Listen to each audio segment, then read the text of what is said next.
Seja bem-vindo à Primeira Igreja Batista do Pará. Seu vídeo já vai começar. Mas antes, não esqueça de se inscrever, dar o like e ativar as notificações. Sabe, meus queridos, eu estava ali refletindo enquanto nós estávamos louvando e me veio à memória que no tempo em que você está assistindo, no horário em que você estará assistindo a este culto que nós estamos gravando, milhões de pessoas estarão caminhando nas ruas da nossa cidade, adorando a ídolos. Enquanto eu e você, por muita graça, muita misericórdia, temos o privilégio de adorar o Deus vivo, adorar o único que era, que é e que há de ser, adorar ao Deus Pai, Filho e Espírito Santo, o único verdadeiro Deus. Isso deve ser razão para que eu e você, só isso, nós reconhecermos, termos um dia tido a venda dos nossos olhos retirada e nós reconhecermos esse verdadeiro Deus e o fato de nós não estarmos andando atrás de uma imagem que nada pode fazer, só isso já é motivo de muita gratidão. Motivo para nós passarmos a vida toda agradecendo e ainda assim não será o suficiente pela graça que nós fomos alcançados. Então, fica essa mensagem para você. Você que está assistindo o culto em casa, é um grande privilégio nós termos essas ferramentas. No entanto, a verdadeira comunhão, a verdadeira adoração é na igreja. Não se acostume com o conforto do sofá, não. No domingo do Círio, tudo bem. Mas domingo que vem, esse domingo agora, hoje, à noite, você já pode vir para a casa do Senhor, teremos culto normal. E domingo que vem, sábado que vem, quarta-feira que vem e toda semana regularmente é aqui, é na comunhão dos santos que se vive a igreja do Senhor. E agora nós teremos nosso momento de dízimos e ofertas. É claro que não presencialmente, mas você pode fazê-lo. Forma digital, vai aparecer na sua tela o QR Code e você faça as suas doações. Aos irmãos aqui presentes, eu peço que, por favor, não tragam, porque a gente não tem aqui como receber agora, mas você pode fazer um QR Code, você pode fazer uma transferência para a conta da igreja. Isso se você quiser fazer com alegria, é uma responsabilidade dos membros da igreja. Faça isso enquanto nós louvamos ao Senhor.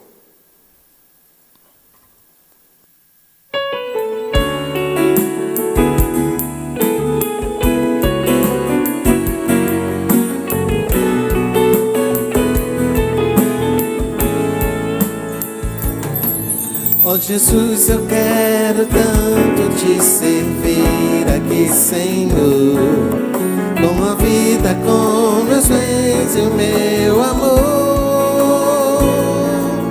Quero dar de mim pra ver tua obra, ó Senhor, crescer, anunciando teu amor pra todo ser. Quero te servir, Senhor, dedicar-me a ti, fazer tua obra no meu coração. Quero te louvar, Senhor, quero adorar-te, ó Deus, e viver pra tua glória e louvor. Ó Jesus, eu quero tanto te servir aqui, Senhor, com meus bens e o meu amor. Quero dar de mim pra ver tua obra, ó Senhor, crescer, anunciando teu amor pra todo ser. Quero te servir, Senhor, quero dedicar-me a ti, fazer tua obra no meu coração. Quero te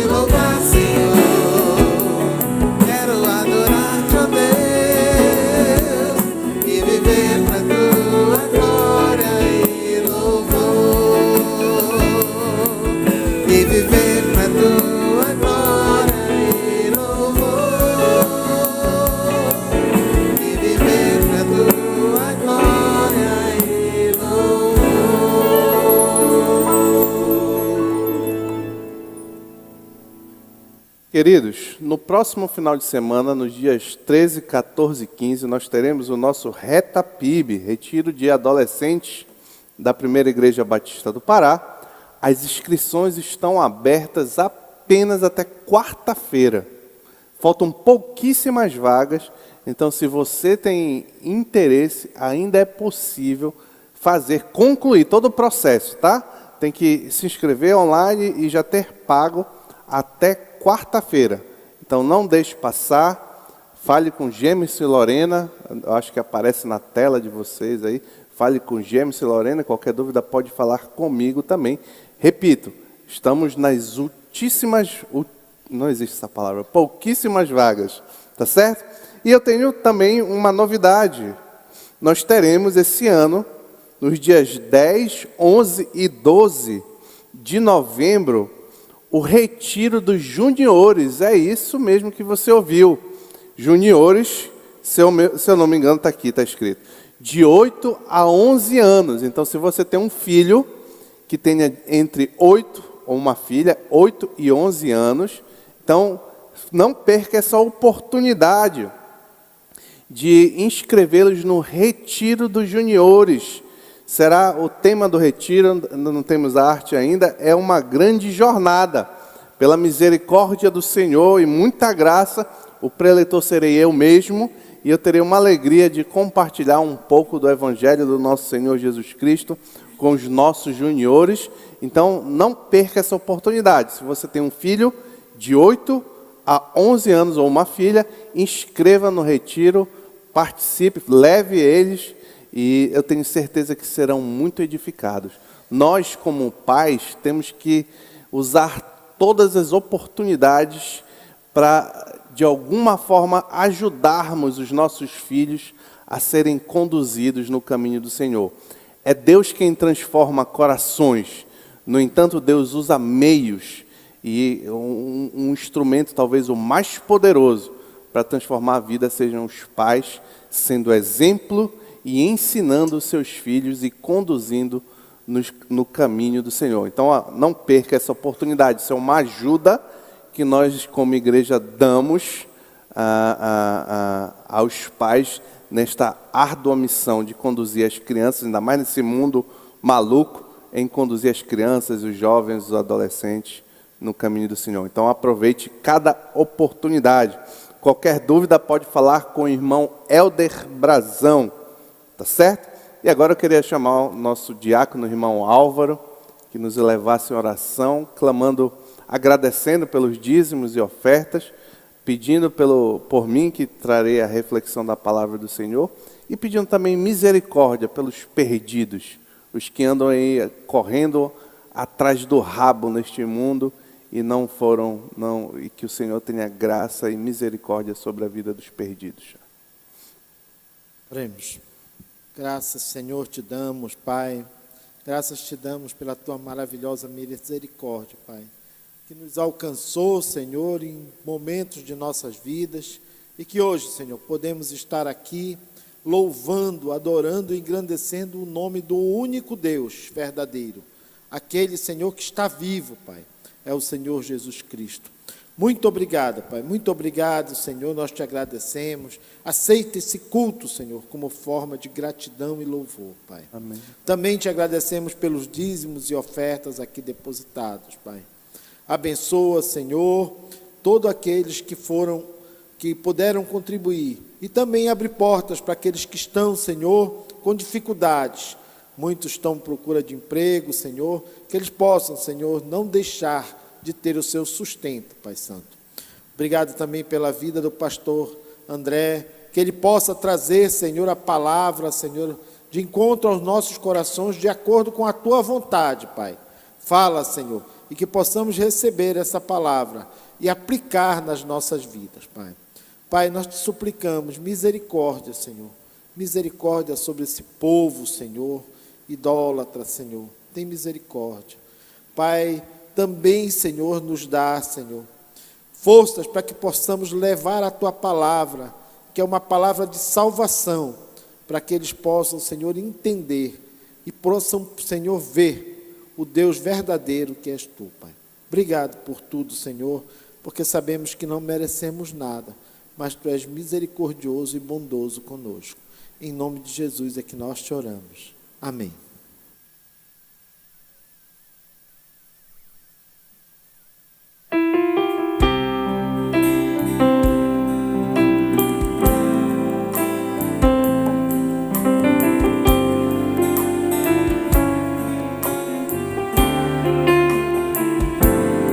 Digno de glória e louvores, levantamos nossas mãos, te adoramos, ó Senhor. Digno de glória e louvores,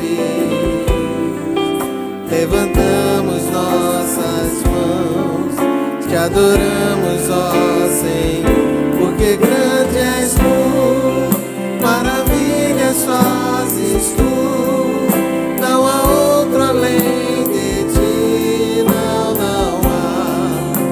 há outro igual a Ti. Porque grande és Tu, maravilhas fazes Tu, não há outro além de Ti, não há outro igual a Ti. Digno de glória e louvores, levantamos nossas mãos, te adoramos, ó Senhor. Digno de glória e louvores, levantamos nossas mãos, te adoramos, ó Senhor.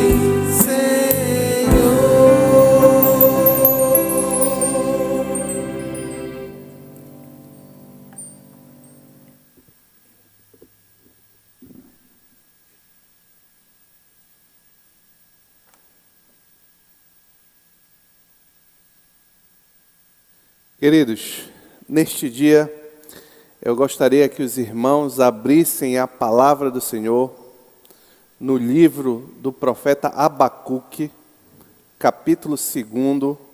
Vamos considerar apenas um verso, o verso 18. Abacuque, capítulo 2, verso 18. Você que está em casa, eu sei que a tendência, eu já assisti. Na época da pandemia, infelizmente, tive que assistir muitos cultos em casa e a tendência é a gente ser mais relaxado. Eu peço a sua atenção encarecidamente, então pega a palavra do Senhor, vamos ver o que o Senhor tem para falar conosco neste dia. Vocês já ouviram falar em pastafarianismo? Eu imagino que, se não todos, grande maioria nunca ouviu falar nisso. Este termo, pastafarianismo, é oriundo da junção de duas palavras, pasta, massa, macarrão, pasta, e rastafari, que é cabelo, tal, de pessoal do reggae e tal. E isso, pasmem, é uma religião americana. Ela foi fundada por Bob Anderson em 2005, em razão de um protesto contra decisões proferidas pelo Conselho Educacional de uma escola na cidade de Dover, na Pensilvânia, nos Estados Unidos. Nessa ocasião, o Conselho Educacional exigiu dos professores de ciências o ensino do criacionismo e do design inteligente. Para quem não sabe, o design inteligente é o ensino de que o mundo foi criado por um ser, o universo foi criado por um ser inteligente. O Conselho Educacional dessa cidade exigiu que fosse ensinado nas escolas o criacionismo e o design inteligente, como alternativa à teoria da evolução. Revoltado com isso, Anderson enviou uma carta ao conselho escolar dizendo acreditar em um criador sobrenatural formado por espaguete e almôndegas, o monstro do espaguete voador, e pediu que o pastafarianismo fosse igualmente ensinado nas escolas. A finalidade deste homem era mostrar de forma irônica, jocosa, que todos os argumentos que o Conselho de Educação tinha para incluir o criacionismo também serviriam para a inclusão desta religião tosca. Apesar dessa origem tosca, no entanto, em razão da popularidade, o pastafarianismo passou a adotar práticas de uma religião válida, com um conjunto estruturado de crenças, ritos, tomo sagrado, ou seja, livro sagrado, milhares de seguidores ao redor do mundo, inclusive pessoas se casam nessa religião. Isso é apenas um exemplo e uma amostra ridícula e triste do potencial do coração do homem de ser idólatra, de criar ídolos. São milhares, é isso que eu estou dizendo, meus irmãos, são milhares de pessoas adorando um prato de comida. Certamente, isso não foge aos olhos do Senhor. Vamos ler, enfim, o texto da palavra do Senhor, que está em Abacuque, capítulo 2, verso 18. Diz assim: de que vale uma imagem feita por um escultor, ou um ídolo de metal que ensina mentiras? Pois aquele que o faz confia em sua própria criação, fazendo ídolos incapazes de falar. Oremos. Pai, muito obrigado pela tua palavra. Muito obrigado porque tu nos livraste da escuridão, da idolatria deste mundo, Pai. Nos ajuda a compreender, Senhor, esta passagem e o que tu queres falar conosco por meio dela. É isso que te pedimos em nome de Jesus. Amém.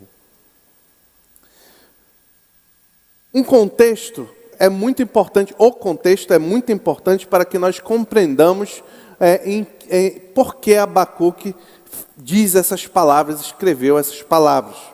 Se você olhar, eu vou passar rapidamente, se você olhar o livro do profeta Abacuque, é um livro curto, ele começa com o profeta questionando a Deus. O profeta Abacuque olha a realidade do povo de Judá, vê aquele povo entregue à idolatria, à imoralidade, à violência, e ele questiona o Senhor. Você pode ler depois, está bem no iniciozinho do capítulo Abacuque 1, verso 2. Ele diz: até quando, Senhor? Até quando permitirás, eu estou parafraseando, permitirás que as coisas no teu povo continuem assim? Tem violência, tem idolatria, tem imoralidade. Até quando, Senhor? Abacuque clama. Diante do clamor de Abacuque, se você avançar no livro, você vai ver que Deus responde à pergunta de Abacuque. E a resposta de Deus é terrível. Deus diz para Abacuque que enviará um povo, o povo caldeu ou o povo babilônico, que é a mesma coisa, são sinônimos. Enviará um povo estrangeiro, trazendo juízo sobre o povo de Judá. E aqui Abacuque está algum tempo antes do exílio babilônico, para você entender melhor o contexto histórico. E quando Deus vai descrevendo o castigo que ele vai trazer, a resposta que ele dá para Abacuque, Abacuque fica temerosíssimo. Ele fica desesperado. Não, Senhor, calma. Não era para ser assim, não. Por que Abacuque fica desesperado? Porque o povo caldeu é terrível. Conta a história que eles amarravam os seus prisioneiros de guerra dos povos dominados com anzóis na boca. Botava tipo um anzol um exemplo, anzol de pegar peixe, botava na boca das pessoas em fila assim e saía arrastando. Só para mostrar o quão terrível era o exército, o povo babilônico, os caldeus. Então, diante da revelação desse terrível juízo, Abacuque fica desesperado. Tanto que ele vai retrucar Deus novamente. E ele vai questionar mais na frente do livro: Senhor, será então que todos nós morreremos? Será que o teu povo será dizimado pelos caldeus? E então Deus responde novamente a Abacuque. Deus muito paciente com o profeta Abacuque. Responde novamente a Abacuque com o versículo central de todo o livro. Abacuque 2, verso 4. Leia lá na sua Bíblia. Diz assim: escreva, diz Deus a Abacuque, o ímpio está envaidecido, se referindo aos caldeus, poderoso exército que vinha dominar. O ímpio está envaidecido. Seus desejos não são bons, mas, que bom que tem o mais, o justo, em outras palavras, Deus está dizendo, o meu povo viverá pela sua fidelidade. Ou em outras traduções, o justo viverá pela fé. Essa resposta foi importantíssima para Abacuque, porque diante dessa resposta, Abacuque compreendeu que mesmo no meio daquela terrível ameaça do exército babilônico, mesmo no exílio, em qualquer circunstância que fosse, ainda assim Deus promete ao profeta que o justo permanecerá vivo, não será dizimado, viverá pela fé. No entanto, os maus desejos, o comportamento idólatra dos caldeus, não se enganem, meu irmão, quando Deus trouxe juízo sobre Judá naquele contexto, os caldeus foram instrumentos de Deus. Deus usou os caldeus para trazer juízo. No entanto, os caldeus tinham desejos maus e eram idólatras. E Deus traz juízo sobre eles também. É o que ele vai revelar na sequência da carta. Nos versos 6 a 20 do capítulo 2, Deus revela 5 advertências, ou 5 ais, como você pode ver no texto, contra os caldeus. Este era o juízo que viria contra os caldeus. Está lá em Abacuque, capítulo 2, versos 6 a 20. Você pode ler cada ai depois. Então são 5 ais, 5 juízos que Deus traria sobre aquele povo. Hoje, nós vamos considerar parte do 5º e último ai, ou da 5ª e última advertência contra aquele povo, os caldeus, especialmente contra o pecado da idolatria. E o primeiro ponto que eu queria destacar nesta noite, nesta manhã, eu chamei de ídolo morto. Está lá em Abacuque capítulo 18, somente a parte A. Eu vou ler aqui a parte que nós vamos considerar neste ponto. Diz assim a palavra do Senhor: de que vale uma imagem feita por um escultor ou um ídolo de metal. Pare aí. Na apresentação do 5º ai, curiosamente, há uma mudança no padrão dos demais ais, das demais advertências. Pois Abacuque começa essa última com uma denúncia antes de recitar ai daqueles, ai daqueles. Ele já começa direto no assunto. E isso tem uma razão. A razão é porque Abacuque está usando uma forma de escrever para enfatizar, destacar a última advertência.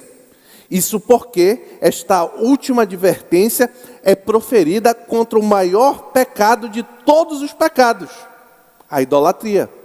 É por isso que Abacuque trata de forma diferente este ai. Você pode estar se perguntando: o que é idolatria, pastor? O que é este pecado que é maior do que todos os pecados? Primeiramente, a idolatria é uma assintosa e literal transgressão aos mandamentos de Deus. Idolatrar ídolos, adorar ídolos, é uma transgressão ao mandamento de Deus. Êxodo capítulo 20, versículos 4 a 5, dirá lá nos 10 mandamentos: não farás para ti nenhum ídolo, nenhuma imagem de qualquer coisa no céu, na terra ou nas águas debaixo da terra. Não te prostrarás diante deles, nem lhes prestarás culto. Em suma, a idolatria é adorar a criatura no lugar do Criador. como Paulo descreve ser presente no comportamento natural do homem pecador. Paulo diz em Romanos 1, 25: eles, os homens pecadores, trocaram a verdade de Deus pela mentira, adoraram e serviram as coisas e seres criados em lugar do Criador, que é bendito para sempre. Amém. Assim, idolatria é quando você adora, quando o centro do seu coração está ligado a algo criado e não ao Criador de todas as coisas. Isso, em resumo, isso significa idolatria. Esse foi o grande mal de Lúcifer, Satanás. A idolatria começou com Lúcifer. Isaías 14 diz, aqui o pensamento, revelando um pensamento de Satanás. Subirei acima das mais altas nuvens e serei semelhante ao Altíssimo. Satanás caiu em desgraça porque ele quis se exaltar, se adorar a si mesmo de forma que ele fosse semelhante a Deus. Esse foi o mesmo pecado que causou a queda da humanidade. Satanás, com o mesmo pecado que ele caiu, ele tentou Eva. Ele disse: olha, Eva, se você comer do fruto desta árvore, você vai ser igual a Deus. E Eva comeu, isso está narrado lá em Gênesis capítulo 3, e Eva comeu e caiu em pecado.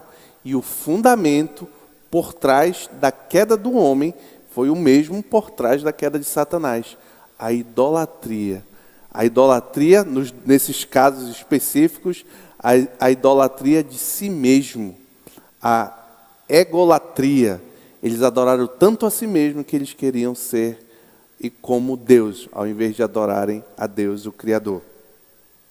Com isso, aprendemos que toda idolatria prescinde de um ídolo. Para ser idólatra, você precisa idolatrar algo.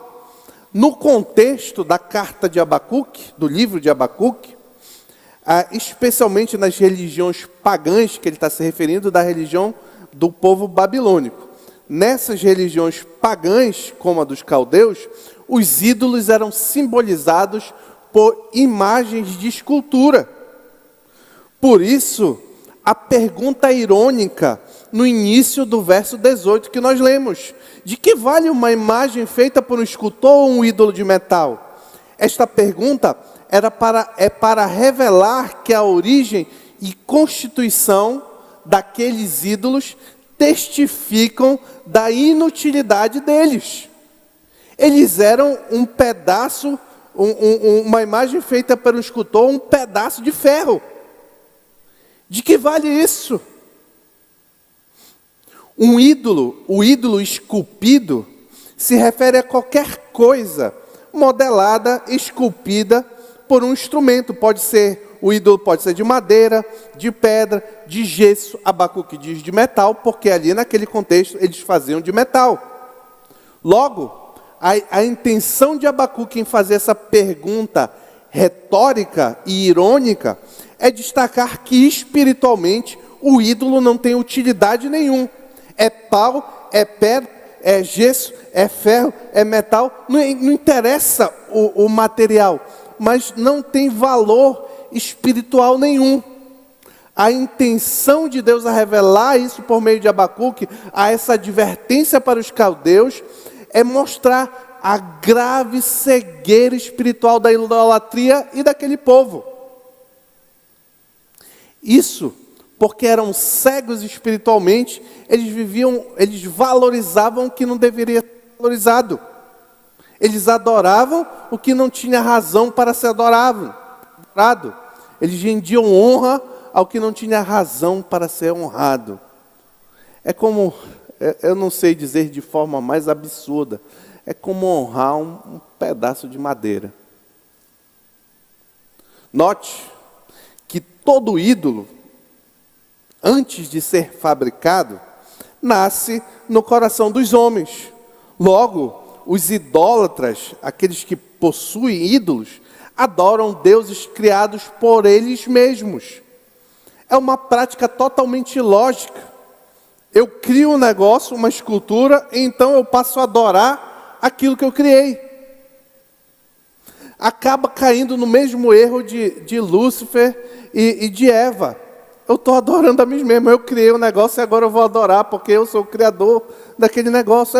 É muito tolo, é ilógico. É claro que em nosso contexto o perigo da idolatria, ela pode ser muito mais sutil do que nós imaginamos. Idolatria não é só adorar ídolos e imagens feitas de madeira, gesso e etc. Isso é também, mas não é apenas isso. Idolatrar um ídolo pode ser tudo aquilo que nós colocamos no lugar de Deus em nosso coração. Há muitos ídolos adorados hoje, além de escultura. Além da escultura do Sírio, que, por exemplo, muitos estão adorando agora, existem outros ídolos que talvez estejam tentando encontrar guarida em nossos corações. Como, por exemplo, o dinheiro. No mundo, pessoas matam, morrem, se casam e se divorciam por dinheiro. Se isso não é idolatria, eu não sei o que é. Pessoas adoram astros do esporte, do cinema, da música. São regidos pelo comportamento de influências digitais.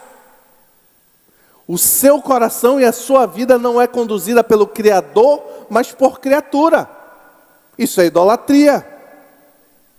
Pessoas adoram, idolatram políticos, ideologias, redes sociais, sucesso profissional e etc. E pasmem, a idolatria, ela pode ser colocada nos prazeres da vida. Você pode idolatrar a vontade de comer, ser guloso, o prazer carnal, sexual. Você pode idolatrar a capacidade intelectual. Todas essas coisas, quer sejam positivas ou negativas, podem ser ídolos, desde que isso ocupe no seu coração um lugar acima de Deus. Até coisas que nós entendemos como boas podem ser ídolos no coração. Por exemplo, é possível que pais adorem, idolatrem os seus filhos. Se o filho ou a filha for mais importante na sua vida do que a Deus, você está idolatrando o seu filho e sua filha. Que perigo! Cuidado, não se engane, achando que idolatria envolve apenas participar do Sírio. Isso é uma idolatria, deve ser evitado, né? Glória a Deus que nós não fazemos isso. Mas não é apenas isso que é idolatria. Atualmente, via de regra, idolatria envolve um desejo, um sentimento profundo por algo, por mais que seja perfeitamente ilícito. Logo, o mal no coração do idólatra nem sempre repousa sobre algo claramente pecaminoso. Algumas perguntas que eu acho que nós deveríamos fazer a nós mesmos para ver se não estamos caindo no pecado da idolatria. Por exemplo, pense naquilo que você tem desejado muito. Por que eu quero isso? Por que eu quero esta coisa, este objeto, aquilo outro, porque eu quero fazer isso ou aquilo? Por que eu quero isso? Qual será a minha reação se eu não conseguir o que eu quero? E se eu conseguir o que eu quero, mas depois me for tomado? Se diante dessas perguntas, as respostas forem negativas, você não conseguir, não der certo, ou for tomado, ainda assim eu me alegrarei no Senhor? Ou a minha alegria está vinculada ao receber ou conseguir isso, aquilo outro? Pois se a sua alegria, se a minha alegria está vinculada ao que eu consigo, ao que eu deixo de conseguir, ao que eu tenho, ao que eu deixo de ter, e não no Senhor, pois nós estamos sendo idólatras.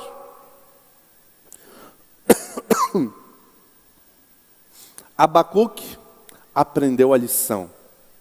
No início, ele queria tranquilidade e paz, que Deus trouxesse renovo para o povo, como ele já havia experimentado no tempo do rei Josias, e ele queria então que tudo ficasse tranquilo novamente. Então ele tirou, mas no final do livro, a tranquilidade deixa de ser o mais importante para Abacuque, e Abacuque vai dizer no capítulo 3, verso 18, ainda assim, ainda no meio de todas as dificuldades, se a figueira não florescer, se não tiver fruto na vide, se não tiver gado no campo, etc., ainda assim, eu exultarei no Senhor e me alegrarei no Deus da minha salvação. O centro do coração, meu irmão e minha irmã querida, ele nunca está vazio. E aqui é um grande desafio para mim e para você. O centro do coração nunca está vazio. Ou Deus está lá, ou tem um ídolo nele. Avalie o seu coração. Segundo ponto, ídolo morto e mentiroso. Diz assim a palavra do Senhor, eu vou ler o versículo 18, mas vamos considerar a segunda parte. De que vale uma imagem feita por escultor ou um ídolo de metal? Aí agora, essa segunda parte que nós vamos considerar nesse ponto. Que ensina mentiras, pois aquele que faz e confia em sua própria criação, fazendo ídolos incapazes de falar. Na parte final, parece que há uma contradição aqui. Ídolos não são impotentes, desprovidos de vida e poder, mas Abacuque responde a pergunta afirmando que eles mentem. Ele diz que ensina mentiras. Qual é a mentira que os ídolos ensinam? Embora a imagem não pudesse falar, ela comunicava uma falsidade, pois encorajava os seus espectadores a colocarem a sua confiança em sua forma e fazer pedidos em tempos de necessidade ao ídolo e atribuir prosperidade inesperada à intervenção especial do ídolo. Então a mentira que o ídolo conta é que as pessoas adoram ele e quando conseguem alguma coisa por graça de Deus, agradecem aos ídolos. O mais triste é ver pessoas que confiam numa coisa muda, imóvel e fabricada. Como pode ser um homem tão cego? O texto diz, pois aquele que confia em sua própria criação, confia em sua própria criação, fazendo ídolos incapazes de falar. Nós, aqui em Belém, vivemos em uma cidade onde ocorre uma das maiores manifestações idólatras do mundo. Milhões de pessoas anualmente adoram uma imagem esculpida. E quando adoram esta imagem esculpida, o fazem, ou seja, deixam de adorar ao Deus vivo, ou fazem no lugar do Deus vivo. Oram a criatura no lugar de orar ao Criador. Agradecem a criatura no lugar de agradecer ao Criador. Clamam, apresentam seus pedidos à criatura no lugar de fazer ao Criador. Fazem tudo isso a uma imagem muda, ao invés de buscar a face do Deus vivo que fala até hoje. Sempre que uma pessoa deposita a sua confiança, a sua segurança em coisas feitas e não naquele que é o Criador das coisas, essa pessoa se torna culpada de idolatria. É um comportamento, meus irmãos, se isso não ficou claro para a sua vida, para o seu entendimento até agora, preste atenção. O comportamento da idolatria, quer seja o dinheiro, quer seja ídolo, quer seja qualquer coisa criada, é muito tolo. Nós, seres humanos, temos a capacidade de criar ídolos mudos e passamos a confiar naquilo que nós mesmos criamos. O profeta Isaías ilustra essa realidade louca brilhantemente. Se você não tem na sua Bíblia essa passagem marcada, eu aconselho a marcar. Note esse texto lindo, aqui é uma poesia irônica do profeta Isaías. Isaías capítulo 44, versos 13 a 17. Ele diz assim: o carpinteiro Note que aqui é uma poesia, tá? O carpinteiro mede a madeira com uma linha e faz um esboço com um traçador. Ele o modela toscamente com formões e o marca com compassos. E então, eu vou tentar facilitar aqui. Então, ele faz algo na forma de um homem em toda a sua beleza, para que habite no santuário. Então aqui é o projeto. Ele fez o projeto do ídolo. Beleza, vamos lá. Verso 14. Então ele derruba cedros. Talvez apanhe um cipreste, que são tipos de árvores. Ou ainda um carvalho. Ele o deixou crescer entre as árvores da floresta. Ou plantou um pinheiro e a chuva fez crescer o pinheiro. Então ele pega essa árvore e o combustível, parte da árvore, é usada para queimar. Um pouco disso ele apanha e queima na fogueira e se aquece, acende o fogo e assa um pão. Mas também modela um Deus e o adora. Faz uma imagem e se curva diante dela. Olha só, metade da madeira ele queima no fogo. Sobre ela ele prepara a sua refeição. Ele assa a carne e come a carne que ele assou. Mas com a outra metade ele também se aquece e diz: estou aquecido, estou vendo fogo. Só que sobra um pouco de madeira. Do restante ele faz um Deus, seu ídolo, inclina-se diante dele e o adora. E ora a esse pedaço de madeira que sobrou e diz: salva-me, tu és o meu Deus. Meus irmãos, não tem como ser mais claro do que o profeta Isaías aqui. Além de suprimir, lições para mim e para você, além de suprimir a glória de Deus e não lhe render graças, a criação de deuses imaginários tem um efeito inevitável de degradar o comportamento humano. Quando nós buscamos ser conduzidos, quando o alvo do nosso coração, ainda que seja na luta, não é fácil o tempo todo, mas quando o alvo no nosso coração último é agradar ao único e verdadeiro Deus, Deus trabalha em nossas vidas e nós vamos vivendo conforme Ele espera de nós, ou pelo menos tentamos fazer isso. Quando adoramos ídolos, qual é a moralidade que existe em um pedaço de madeira?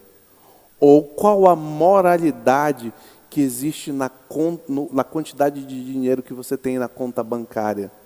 Como é que a sua vida moral será conduzida por esses ídolos? Só quem é o padrão máximo do que é certo e do que é errado de moralidade é o único e verdadeiro Deus. Quais mentiras, assim como os ídolos de metal de Abacuque, que Abacuque cita dos caldeus, quais mentiras os ídolos modernos do nosso tempo têm contado para você? Talvez você creia numa mentira ideológica de que o mundo não tem finalidade, de que você não tem razão de ser. Isso é niilismo, isso é um ídolo de muitos em nosso tempo. Não é o que Deus diz, nós somos criados à imagem e semelhança de Deus. O humanismo, outro ídolo do nosso tempo, que o homem é a coisa mais importante que existe. O humano é colocado no lugar do Criador. Você é um humanista? Você crê que o homem é a coisa mais importante que existe? A teologia do coach exalta muito o homem está lá em cima para a teologia do coach.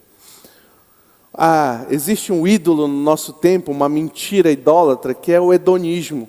Que o seu corpo deve ser usado para o seu prazer, para a sua alegria. Existe outra mentira idólatra de que você é quem deve definir a sua sexualidade. A sexualidade é uma questão de opção da criatura e não da formação do Criador. Existem regras, existem idolatrias, mentiras idólatras em nosso tempo, de que meu corpo e minhas regras do feminismo, quando na verdade o nosso corpo pertence a Deus. Não seja tolo. Em todo e qualquer pensamento, ação, produção cultural humana, não há neutralidade. Ou foi erguido sobre um coração que confia no Senhor ou por um coração que não confia no Senhor. Não tem meio termo. Por isso, cuidado com as mentiras idólatras que você consome. Tenha uma visão biblicamente orientada para tudo que você consome. Retenha o que é bom e exclua o resto à luz das Escrituras. Concluindo, quer seja por uma idolatria clara e gritante como no Sírio, ou velada, como desejos ou sentimentos exagerados por um time de futebol, ou até mesmo por meio de sutis enganos ideológicos, como a ideia de que o que importa é ser feliz, nosso coração pode ser sequestrado pela idolatria quando nós menos imaginamos. Por isso que é muito importante que seu coração esteja cativo à verdade.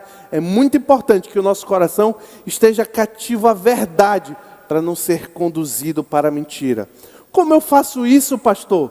Como eu faço para que o meu coração esteja sempre na verdade e que ídolos não entrem nele? Jesus nos deu essa resposta. Ame o Senhor seu Deus de todo o seu coração, de toda a sua alma e de todo o entendimento. Esse comando aqui, o mais importante segundo o Senhor Jesus, ele não é tão simples. A nossa experiência mostra que ele é muito difícil de se alcançar.